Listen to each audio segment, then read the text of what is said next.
Last year I planted a rose, and I also planted for the Palestinian women and children a rose, a climbing rose. But this year I'm planting in honour of my mother eucalyptus, and I've invited all the dogs because she loved this one especially. Big head barking boozer, Benji boy. He's so noisy. I just took him out all for a swim. So I've invited all of the nutters. Here we are. Here's another one, Lockers. And Ginger, who was like, there we are, it's Ginger, who was like little pup when she knew him. And that seemed to extend my mother's enthusiasm for life when it was a little babe. So let's plant this eucalyptus, and she loved the eucalyptus tea.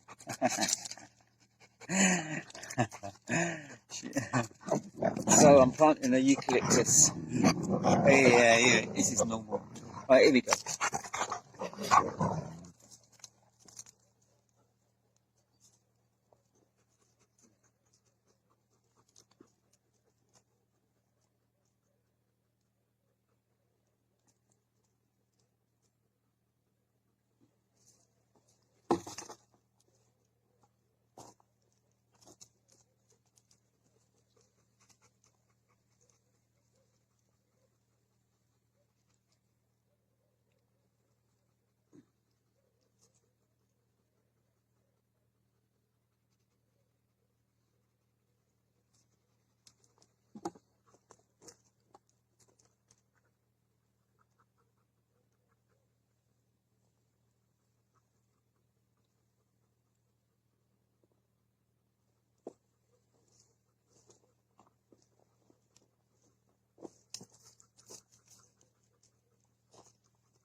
Okay, so Eucalyptus guineae, and I'm sure I got it on a special offer because I saw the same trees which were much smaller for like €42, and that one cost 30, and it was like in a separate section, which means it was probably abandoned, forgotten about, or someone just wanted to get rid of it quickly. But that's always me when for a bargain. This particular corner of the lands is on the edge of the dry riverbed, which is quite high here. And this is the corner that the tornado passed through about 6 years ago. nothing grows in this corner. I've had a lot of bad luck. So I'm trying some real drought-resistant plants. And eucalyptus is definitely one of those. I've got Elaeagnus abingii I've just planted the other week over there. And even the pear cactus dies in this corner. So there's definitely something to do with not so much exposure to wind, because the whole land gets that, but I think it's increased magnetic interference or something like that, which is going on here, and which is one of the primary causes of climate change. So that's good. My sister just texted me at the same moment, so she's here in spirit.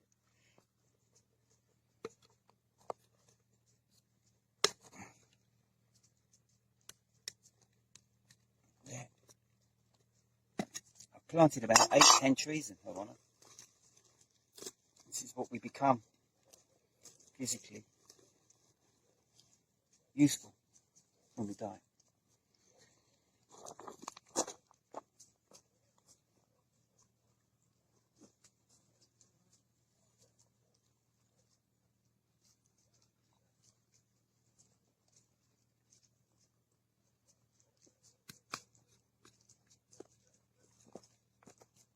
In loving memory of my mother.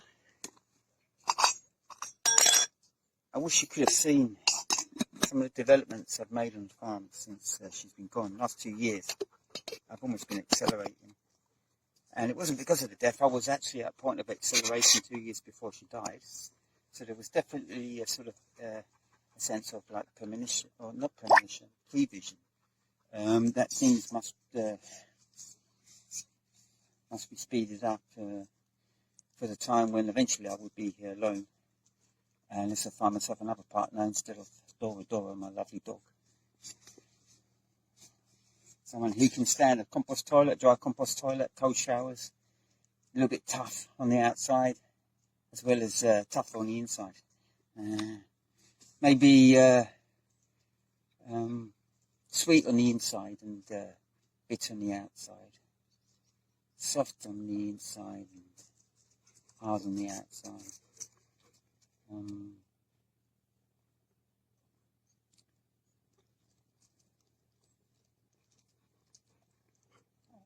It's good to have these qualities, these opposites. I think that's what makes for good character building, don't you think?